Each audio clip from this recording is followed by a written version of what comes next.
Welcome to the Education Podcast, the Learning Conversations with Gillian Hamilton.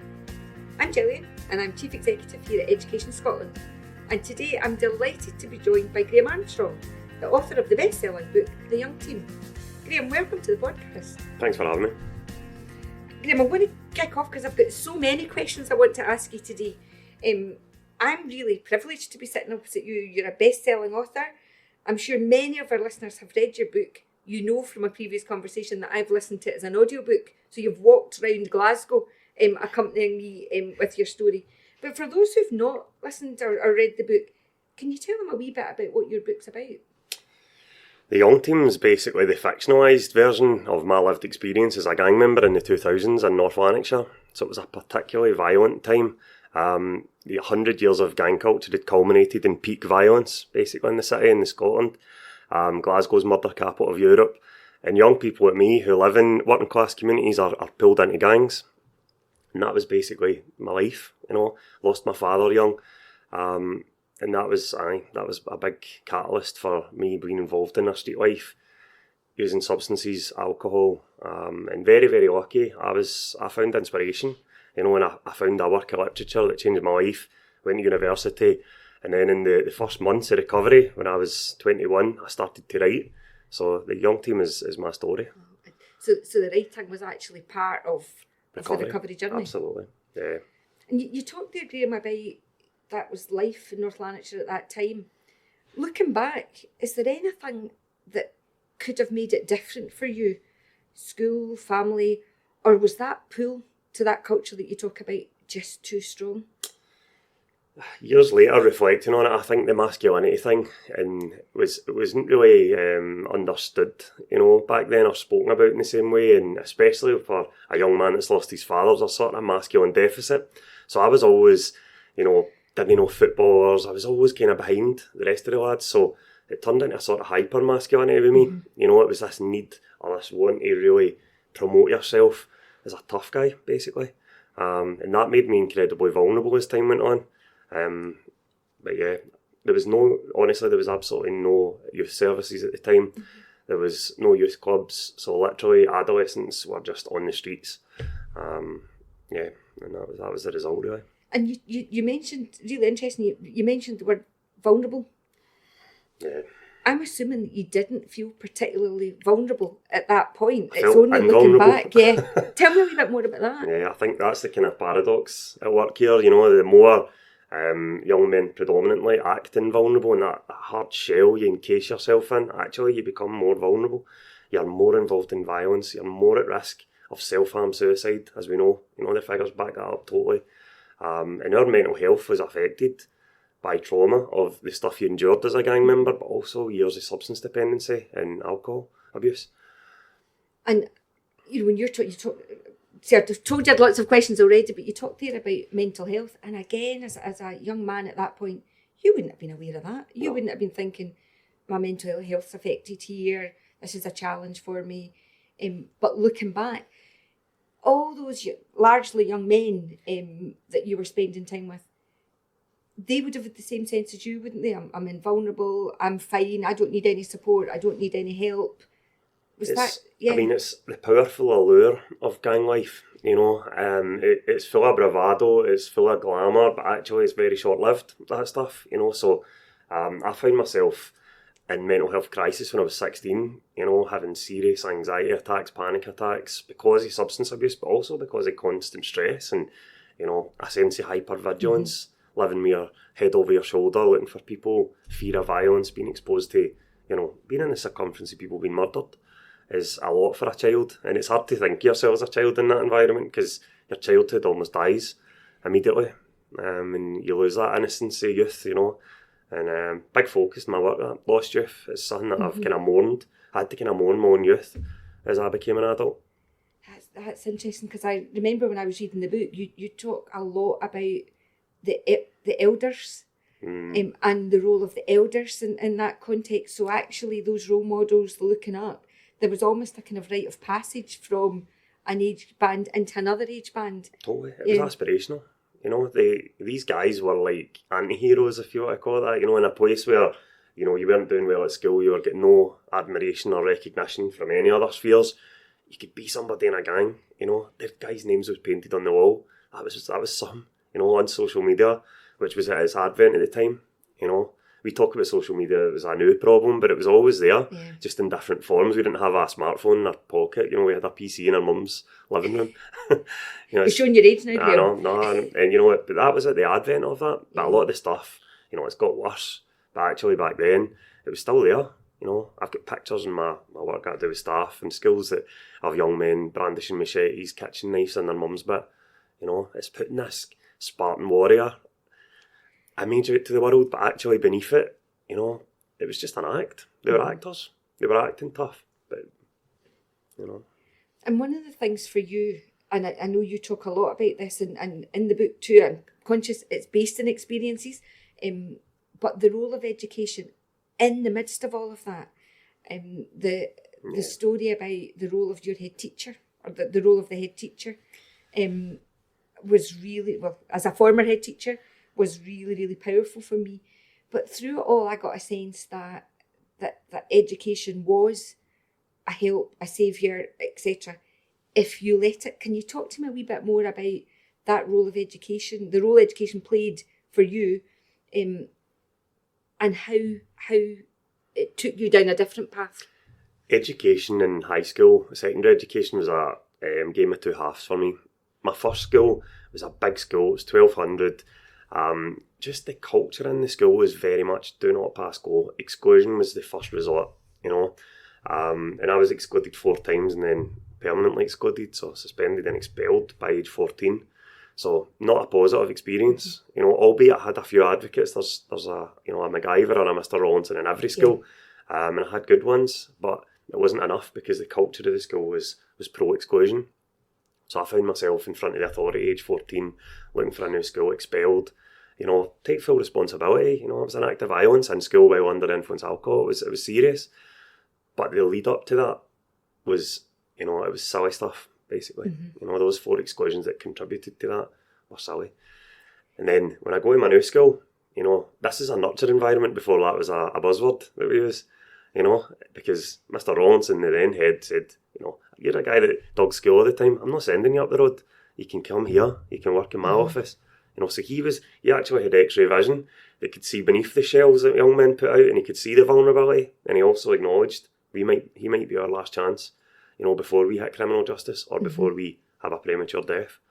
So, and I know, you know, from insights that people shared, he got a hard time off staff. They didn't always feel the most supported because he was somebody that supported the bad boys. But actually, you know, he realised that the kids that were doing really well, they were going to do well anyway. But we were pivotal. You talked there about advocates, and sometimes there's not enough advocates. What do schools need to do in that space? What do we need to do more of so that choosing a different path doesn't happen by chance? You talk about trickle-down economics. I think it's trickle-down culture from school leaders. You know, and when I go into a school that the school leaders 100% are involved and on board with this stuff, you actually see that resonance right through the staff, and then that filters right down to the pupils, you know. And then schools that are less involved, that have maybe got a more affluent catchment, that think this doesn't really apply to us, there's a very different kind of welcome that I get as a speaker. So, that, you know, vis-a-vis, you can tell that the kids that are involved, you know, while they might be few in number, are slipping through the net, you know. But it's, honestly, I had this exceptionalist thing and I thought Mr. Rawlinson was like a 1 in a million. He's actually one in every school, and I've met loads of them, you know. So I think, honestly, one of the most positive things I've seen is nurture hubs, you know. And alright, you know, sometimes people think it's a bit dangerous minds, you know, or a bit, you know, it's sort of paying lip service to it. But actually, it's giving pupils a space where they feel safe. And sometimes that's the only place they feel safe. That's why they come to school. It's not always for education, it's for safety. It's for regularity, it's for that one trusted adult, you know. And there is loads of buzzwords in this, but they are actually true and they do work. And that place of safety is so important. You'll see in the media, I know that you'll follow education in the media as well. There's a lot in the media just now around behaviour, changes in behaviour post-COVID. There's the perennial challenge of attendance, and the challenge of getting some young people back into school post-COVID, etc. What's your thoughts on those areas from what you're seeing in the times that you're spending in schools? You know, I think the emphasis in the media, you know, it's like we're looking for a hard line. That's what the mainstream media does, you know. We're looking to demonise, we're looking for a quick fix, you know, harsh justice rather than smart justice, you know. But any time I've been in nurture hubs, it's not about, you know, a social club in the middle of school where people don't want to go to class. It's actually somewhere where they can self-regulate, you know, and when you see the stress behaviour in a classroom, that's a place where they can bring that down and they're approachable. Otherwise, you see the stuff that you see on social media, kids kicking off in corridors, teachers getting abused, you know. So, I don't know, I think, honestly, working at their full potential, nurture hubs are super important. And schools that second a member of staff full time to that get the best return from it. I was in a school in Edinburgh yesterday and they'd organised a sort of symposium. So it was actually the targeted groups from nurture hubs from 4 high schools came. So it was only maybe 30, 40 learners, you know, but they're the most high tariff kids, you know, and it was really positive, you know. So. And without breaking confidences from that discussion from the group, what were the kind of key messages that those young folk were sharing with you? Oh, they weren't participating in that way, you know, but they turned up, you know, that lots of them.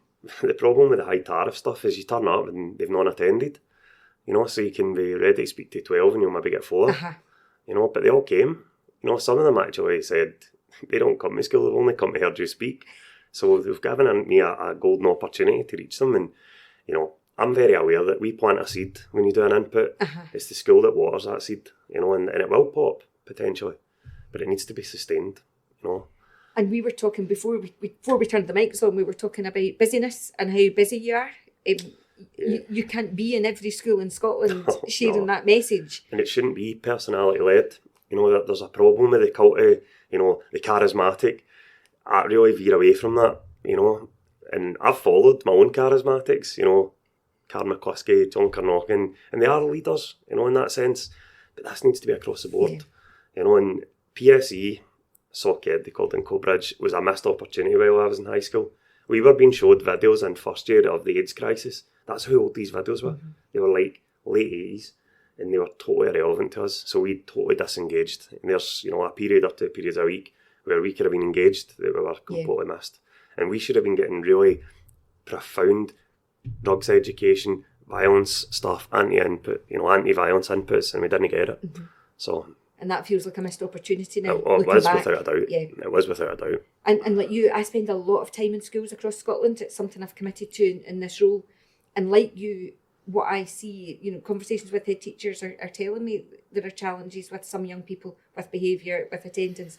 But what I see, like you, is school teams trying really, really hard to try innovative solutions to address some of that, looking at engagement as well as attendance strategies, etc. But there's a way to go. You know, schools are being portrayed as a battleground at the minute, and, you know, the demand for the inputs that I do, so sometimes hard-hitting, you know, S3, S4 anti-violence inputs, there is a demand because they're worried. You know, teachers are not immune to social media in the news. They know what's going on, and the return, these things rise and fall. We had you know, if you look at the figures, violence started to fall rapidly in 2005, and there was a lull until 2014. Now, why did that happen? I think it's cultural shift, you know, but then now we've got economic distress, we've got global conflict, we've got the exact same things we had at the beginning of the 2000s, you know, repeating. COVID as well. I think COVID's actually a bit of a convenient scapegoat for a lot of things. You know, actually, COVID stopped violence rising in Scotland because of lockdown. We've had a 1% decrease in violent incidents, non-sexual crimes of violence in Scotland last year, but that's only 300 less incidents, and most of them are going unreported, so... the mood of the time is that things are worsening. You know? And 2 points related to that. One is, if that's our context, schools can't do this alone. No. That the support networks, the wider interventions have to be beyond school. But sticking with school for a minute, I know that you spend a lot of time with young people, but you spend a lot of time with teachers. Can you tell me a wee bit about that? It's... someone gave me a very Scottish piece of advice when I said I was going to do teacher stuff. They said, well, don't tell your granny how to suck eggs, son. You know, and they made me more nervous when they said that. There's always someone to, you know, bring you down. But I said, well, I'm not going to teach a professional and they know about their profession. That's not my business, not my place.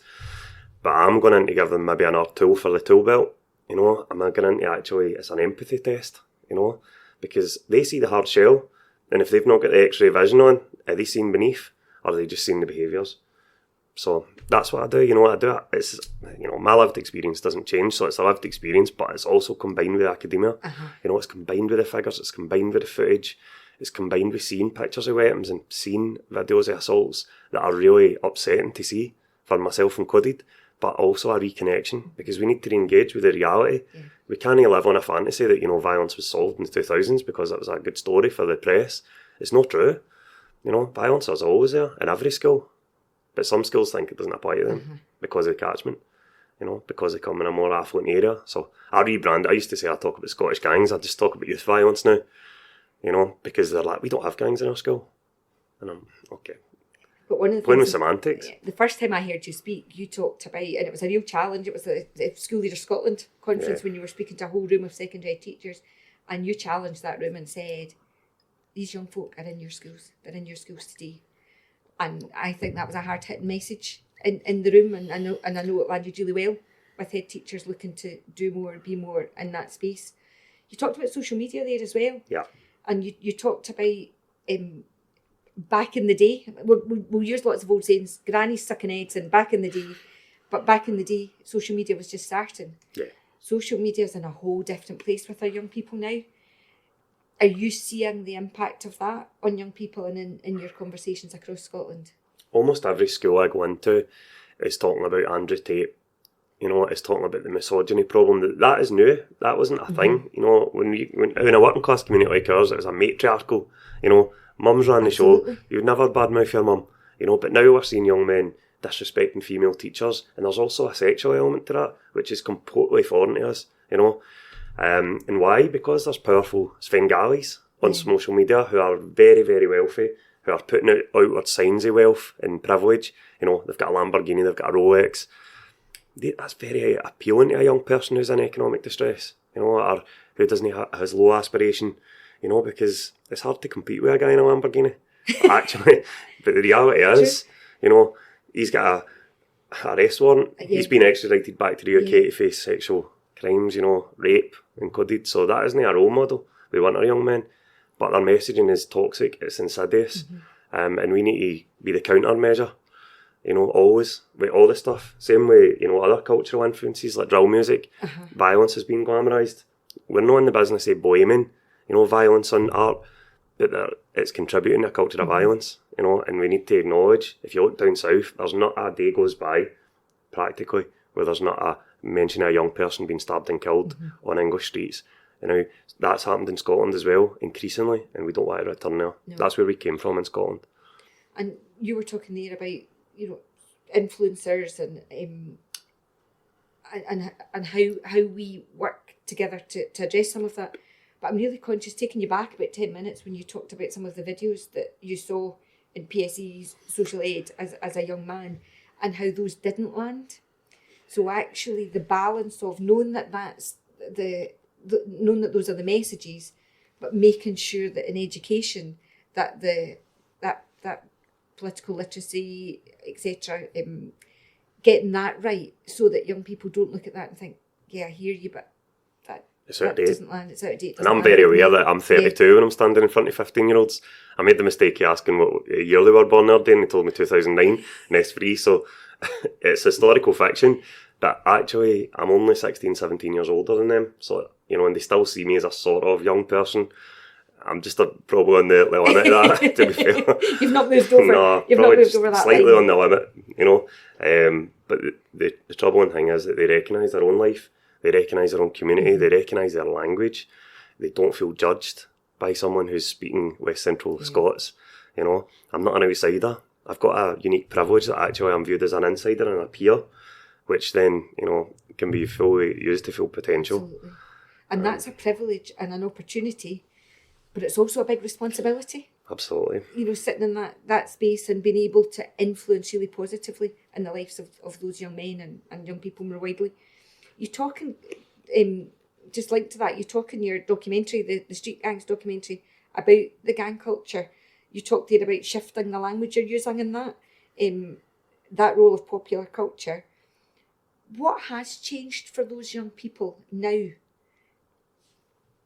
comparing back to your time in the gangs? And what's different? We always talk about the drivers being the same. So poverty, lack of opportunity, and trauma and ACEs and all that stuff, and that is 100%. It's beyond dispute. The cultural shift is so important. We need to look at how kids are dressing, what music they're listening to, because actually the truth is, being a Ned just went out of fashion. It was out of fashion, and the violence that was attached to that culture and ingrained in the culture also went out of fashion. So when you look at that big dip, kids were like growing their hair. A young man asked me the other day, why do you cut your hair so short? And I went, because we weren't like fashionistas like you guys. We were like military sort of haircut, and that was very kind of reflective of our behaviour.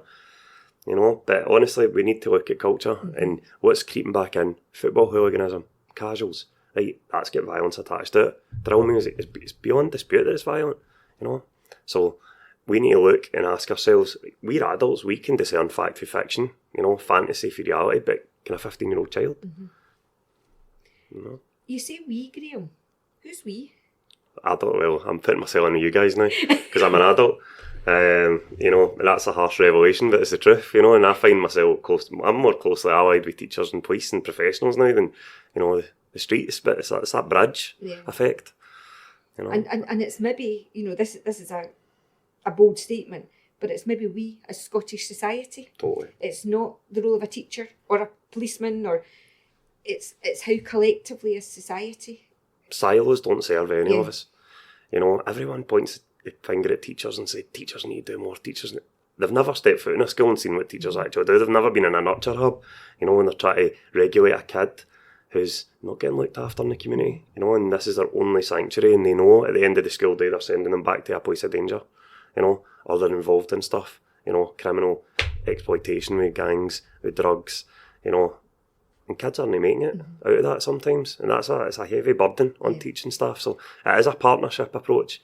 I said that once, somebody said, what's the solution? I said, what's partnership? And they said, you're starting to sound like a politician. And I said, no, that just means my messaging's moderate, and I realise that I don't have all the answers. Teachers don't have all the answers. Criminal justice doesn't have all the answers. But when you put us all together, we've got a fighting chance. I couldn't agree with you more. And actually, you would expect me to say this, but I think teachers do an amazing job in often really challenging circumstances. And when I'm speaking to teachers and head teachers, sometimes there's a frustration that they're doing more, still isn't enough. But, I said earlier, I see amazing work and innovative practice, but it has to be a collective piece. You talked earlier about there being no youth services. Do you think that's changing? I know that we're in really challenging budget times in Scotland, but the role of youth services, the role of CLD in that wider educational experience for a young person. I know there's still good work going on, but you look at local authorities across the country, they're cutting local services out of necessity. But the reality is, those local services in a place like Airdrie Bridge or, Shotts, it's all they've got. And if you're trying to encourage a young person into a positive pathway, but that pathway doesn't exist, then, don't be surprised when they're on the streets. And don't be surprised then when violence and alcohol and substance abuse becomes the elixir, becomes the thing that takes them out of that place of boredom. And honestly, I make a point of asking young people in Scotland, what's your hobbies? Don't know. Why no? Oh, we can't afford it. And I'm like, guys, you can't afford it, right? There's loads of stuff that's on access, that we can access, but it's a mindset change we need. And we need to focus more on quality of life. Getting work, getting education, employment's fantastic, but life isn't just about work. If you ever find yourself with £1 in your pocket, how are you going to spend it? We need to focus more on well-being and actually quality of life, and give people a carrot instead of a stick to beat them. People sometimes look a bit, why is he talking about mountaineering? Because it was a positive pathway for me after gangs when I was trying to replace a lifestyle and meeting with people, And again, giving that kind of advice to young people and hearing it. I know you think you're almost too old to be giving that advice. I think there's mileage, Graeme. I think you've got a good few years left to be able to be giving that advice. But actually hearing that from you, I think is really, really important. Back to that role modelling and influencing piece. Can I bring you back to education and your own education?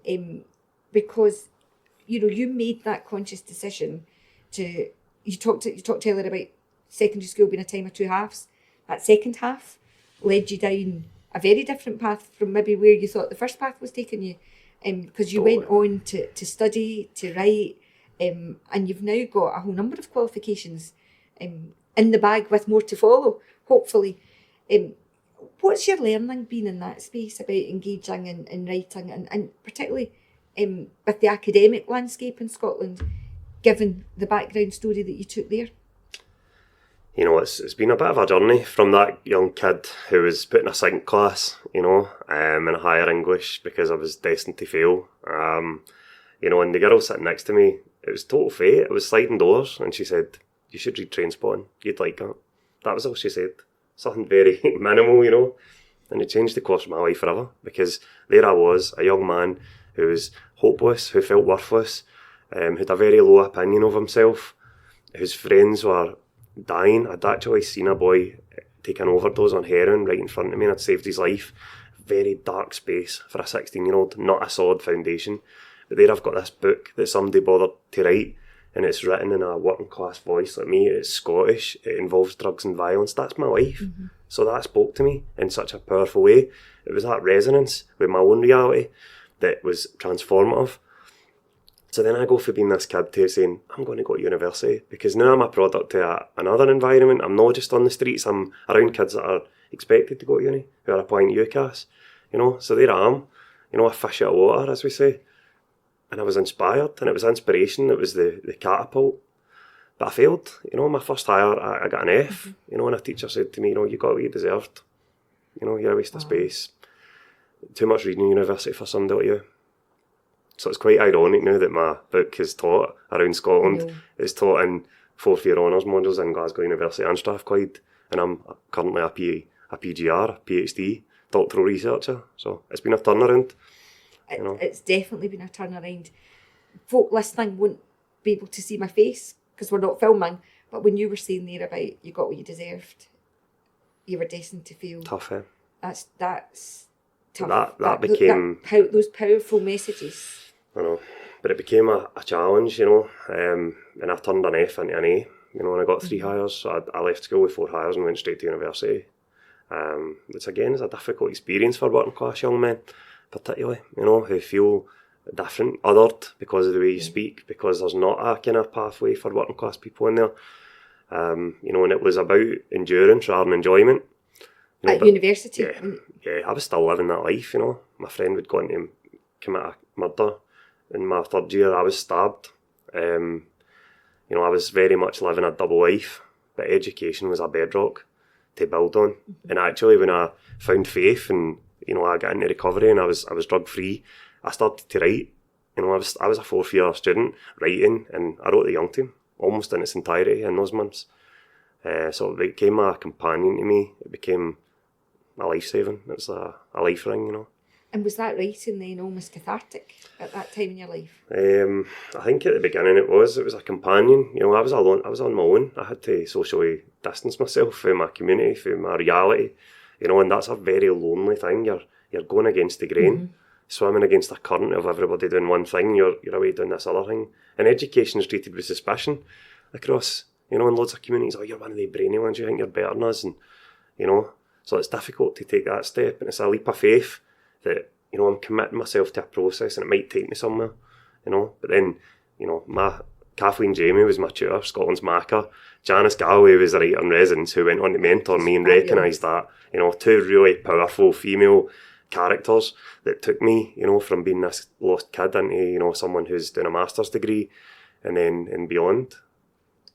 Getting my life. That must have taken some resilience. I know maybe at the time, you know, you were in it, but that ability to distance yourself from some friends, some community, be part of a new life engaging in academic study, I can only imagine that was really tough. So the value starts to be built. Mr. Rawlinson built value when he told me, you know, you can do this. And when I heard that he'd went into a room full of my critics and slammed my results down and said, there's a boy you threw away, he's got to still in university, he studied English. That changed your life. That made me feel what I was worth on. And that worth, even in the hard times, even when I was failing, you know, I failed modules and I had to go and do night classes and I just didn't give up, you know, and that kind of resilience. Yeah. There's loads of employable and education skills we learn in a working class community. Pride, resilience, commitment, you know, it's not just about talent, it's about energy and personality And those things, you know, kids tell me I'm unemployable, I can't go to university. I say, well, you've just sat through your first academic lecture in my top year for an hour, and I said, and by the way, I asked a very adult thing of you there to sit and listen. All right, you weren't taking notes, but we'll get there. You know, so don't think education's not for you. It wasn't for me. It's for everybody. And that role modelling is so important. I'm going to take you back to Mr. Rawlinson. Have you had a conversation with him after you left school? Loads of times. I heard he was retiring, actually, and I went and bought a retirement card. And I went up and chapped the door, and it was his last day ever in school. And he laughed when he seen me. He went, "Wow, what are you doing here?" And I said, "Oh, wee birdie told me you were retiring." So I come up, and he spent over an hour with me on his last day just chatting. And when we were walking out, he went, "You were my last success, boy." He used to call me boy. So it was a special relationship, you know. And actually, another member of staff at my previous school had been having trouble with this young woman. She's just gone off the rails. And she had mentioned, she said she really wants to go to Stirling Uni. Would you like take her for a coffee and show her around? And turns out the parents of that young woman were family friends of Mr. Rawlinson. And the parents were talking to Mr. Rawlinson and said, "Oh, this great guy, you know, he showed her daughter around Stirling Uni, he gave her a tour." He went, "I wouldn't be Mr. Armstrong with it." Oh, and do you know what he said? And I never knew would know this. And she's in safe hands. So he's always been there. And there was a gap. There was a gap between that. And then the next time he heard about me was when I invited him to my book launch in Suckhill Street. You know, he's 68 by then. I shook his hand, and great moment. I'm filling up, actually. I'm glad we're not being filmed. I've said a couple of times. It was a great moment, you know. He must be so proud. And then I was interviewing him for the BBC in his old school, you know. So, and then 3 million people seen that interview, you know, and it's been held up as an example of best practice. Because often you don't get the chance. A really quick similar story, when I took on the chief exec job at Scale, the teacher who told me that I could be a teacher and that I could make it to university, by total coincidence was in the room when I was making a speech at the Scottish Learning Festival, and I got to thank her. And I'm still in touch with her. Lots of young people don't get to thank the teacher who makes the difference, who flicks that switch. So I guess you and I are both really lucky that we've been able to share that impact that a good teacher. Mine was Mrs. Young. Just in case she's listening to the podcast today, it was Mrs. Young. A staff member said to me recently, they went, "You know, it's not Dead Poets Society out here." And I went, "Well, you know what? Sometimes it is. Sometimes it is." Mm-hmm. Teachers have got a unique opportunity, you know, that it's actually quite rare. They actually really make a difference to somebody. Criminal justice doesn't get that experience in a lot of ways, you know. They deal with the back end. They deal with when everything else has failed. Same with health, you know, same with prisons. We're at the start of the journey, you know, and I'm a street educator, I suppose, you know, in that way. But honestly, I've enjoyed probably the most. Somebody asked me recently, "What's the favourite thing about your career?" And I said, honestly, it's been working with you guys. Sitting in front of you guys doing all this and developing myself, because first time you stand in front of 100 kids, Jesus, you better be ready. You better be ready, because they're tough. They're tough critics. You know how hard it was then for those teachers in North Lanarkshire way back in the day when you stand up to do that bit. I know, but a few schools I've been in doing inputs, my ex-teachers have been there, you know, and they're like, "Wow, I taught you," you know, and I remember how bad you were, you know, and how you disengaged. So it's a turnaround. But I'm not like this. I don't want to be this cult of personality or a charismatic. This is something that all people can access. You know, it is. Education's for everybody. Nobody can take it off you. And I think there was a national discussion about Scottish education a couple of years ago, and one of the findings of that was Scottish education gets it right for many young people, most young people, but not for every young person. And that's not okay. That's not okay. You don't think it's okay, and I don't think it's okay.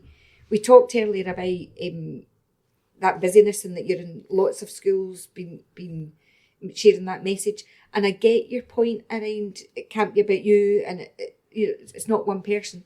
But actually, if you're flicking that switch for teachers, for head teachers and for young people, then actually it's maybe about others sharing the load with you and continuing the conversation. It's about partnership. Yeah. You know, it's about lived experience, absolutely. It's about the academics, it's about police, it's actually just, you know, it's a community. You know, I said in the Scottish Parliament, we were talking about community, and I said, you know, it's that old adage, takes a village to raise a child. So what does it take to raise a village? That's what we need to ask ourselves as a community, because we live in our own houses, you know, we don't communicate, don't even know our neighbours sometimes. A sense of community and togetherness has been lost, and that's really a big lacking. Young people live digital childhoods now. You know, their resilience is low, right? Even physical fitness sometimes is affected by that. Just, you don't see kids running around anymore. We were always climbing trees, and, you know, we were like, it was like jungle warfare, you know. You know, we lived in a kind of semi-urban town, you know, so, but, I don't know, there's loads of things we need to re-engage with young people. I think we've disengaged for a long time, because we had it easy for 10 years. There was no big crises of young people, but I think we are approaching crises, you know. And I guess then the challenge that I'm hearing from you today is then, how do we get in the front foot? And if I was being negative, you know, is it too late to get in the front foot? But if it's not, how do we get ahead of some of this? And I was struck by, I'm going to have to read this one out, but in your Instagram on International Women's Day, you talked about big hitters earlier on, and one of them you mentioned was Karen McCluskey. But you quoted a quote from Karen that said, "We must keep trying, all of us, for we are presented with the opportunity to make real change, to change the destiny of some of the most excluded in our country, to improve their outcomes and those of their children. That is within our grasp." That's powerful, Graeme. It's my call to arms at the end of every staff talk. I read that, you know, and it's so important to recognise it, because they're, you know, Karen and McCluskey and John Carnochan are two people who not only changed lives, but they saved lives, and they went against the grain. They took a moral stand. They lead. They didn't follow. They decided to do something different, and the outcome of that was not popularity. You know, they weren't popular at the time until they were. You know, they were going against the grain until they weren't, until they became best practice. So we need people not to follow. We need people to lead. We need to step forward always, because young people, you know, they're growing up in an incredibly difficult time to be young in loads of ways.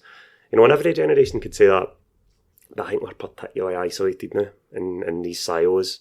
You know, kids might have a £300 t-shirt or trainers, but, you know, who's sitting and talking to them? Who's spending time with them? So I think we can do. But that for me, it's a call to arms for me personally as well, because it's talking about what so many great men and women talk about, is actually, it's the cycle. Yeah. You know, it's about children and families. You know. And breaking the cycle sometimes. And I think you said it's a call to arms for you. I think it's a call to arms for all of us. And back to that question I asked you earlier about who's the we. And I think a really strong message from this conversation is we're all the we. Totally. Nobody's got all the answers. Yeah. Nobody needs to have all the answers. But we've all got talent. We've all got something to offer, you know. And I had to do that litmus test in life that we need to do sometimes and think, you know, am I just a fraud, you know? And I'm like, but no, like, you've lived a life, you know, and you've actually achieved. And, you know, the more I achieve, I'm just thinking, I'm glad I can tell the kids in school this. You know, one of my slides for the young people is in Vogue. So the most famous fashion magazine in the world, modelling for Prada.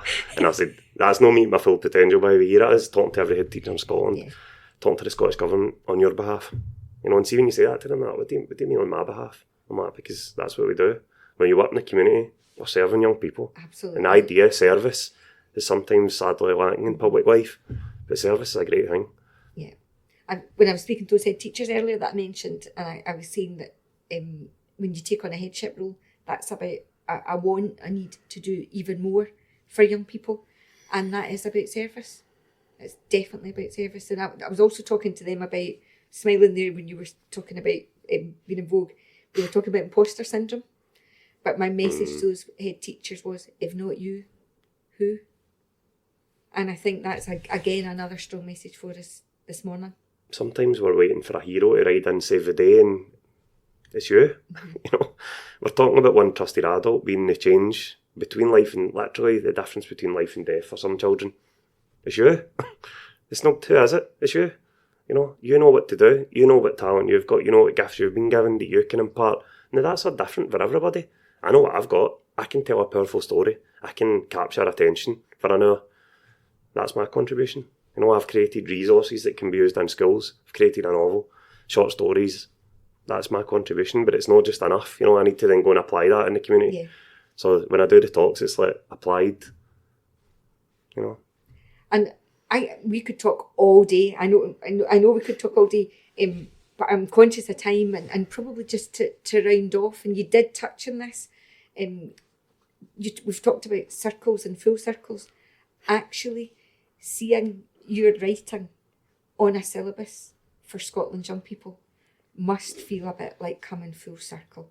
To be able to have that influence and for young people to be reading in our language, in your language, that must be powerful. You know, it was such a privilege when schools started to tell me they were using Young Team as a unit text for, not only for advanced higher and higher attainers, but for Nat 4, for kids that are actually got low literacy, who are actually, you know, just about to leave school. But then a fortnight ago, and when I got an absolute bombardment of teacher friends and people that I've met saying, you're on the survey, Graeme. This could be in every school in Scotland. It was that one of those moments, you know, I told my mum and she was like, you've done all right, boy.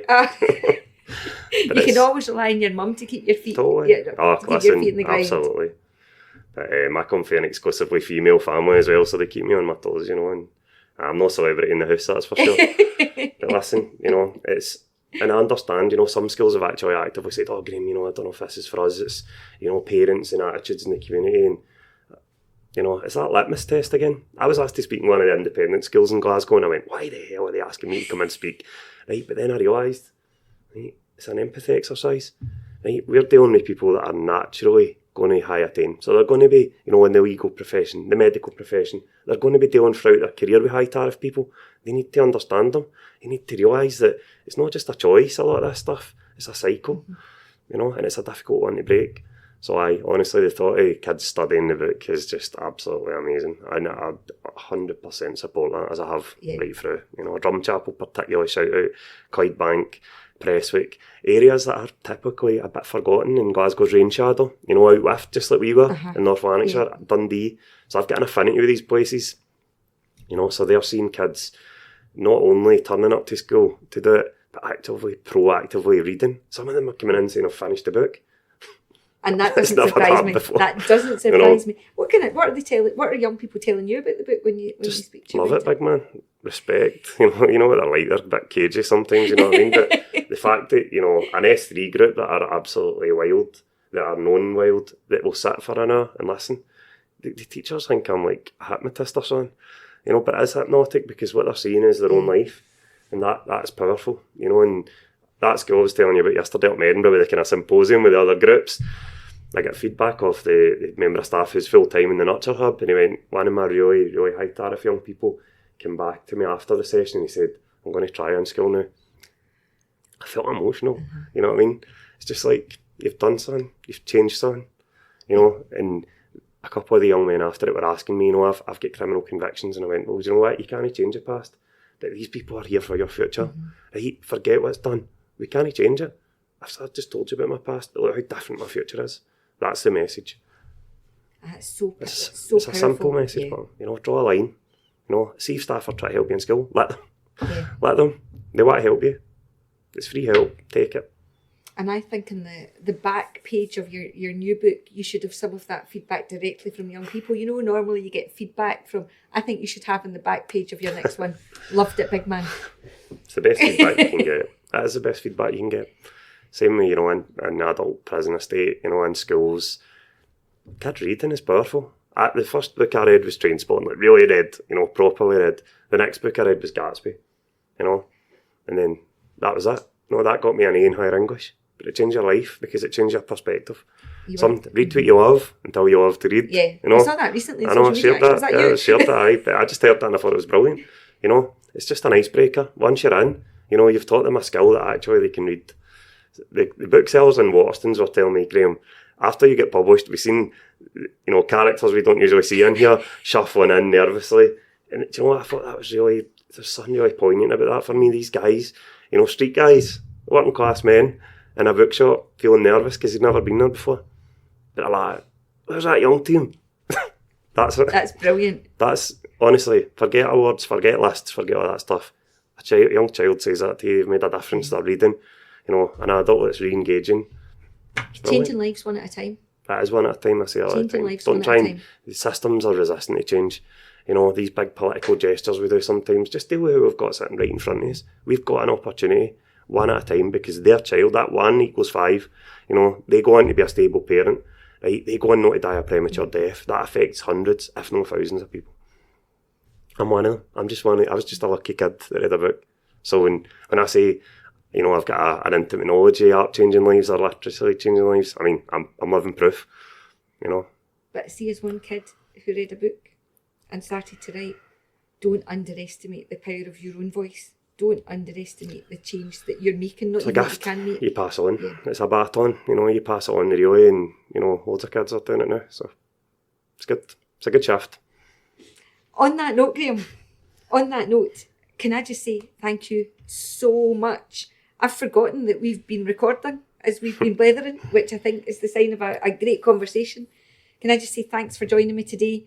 Thanks to folk who are listening, who tuned in. If you've enjoyed our podcast, hit the follow button for a notification when a new episode is published.